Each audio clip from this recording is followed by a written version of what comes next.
Many patients would seek out alternative types of treatment for scoliosis, and one of them tends to be chiropractic or therapy or exercise or something along those lines. And a lot of times they'll reach out to these doctors and they'll say, well, this type of program, either chiropractic care or exercise or therapy, is going to cure your scoliosis. And there's one thing we have to make sure is that there's no such thing as a cure for scoliosis. Not even spinal fusion cures scoliosis. Once scoliosis is typically diagnosed, and by the time it's become big enough to be actually be seen, scoliosis in its very nature is structural, meaning it's now a structural deformity. And normally we can reduce or manage or control the expression of the scoliosis, but we're not curing it because we don't know what caused it, because the majority of cases of scoliosis are idiopathic.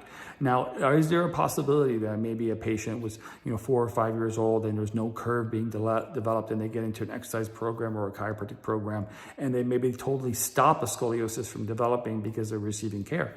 It's very, very possible. But those are not the cases that we are talking about. We're talking about cases that are truly diagnosed with scoliosis, and it's truly a scoliosis condition, not a postural misalignment. And these types of cases are uncurable. We're just managing and reducing it. Even with cases that we get very low, I've treated cases that we reduce curves under 10 degrees where it's no longer considered scoliosis by definition. I would still say their scoliosis isn't cured because we don't know what caused it, and it unfortunately still has a chance of worsening and progressing in their stages of life.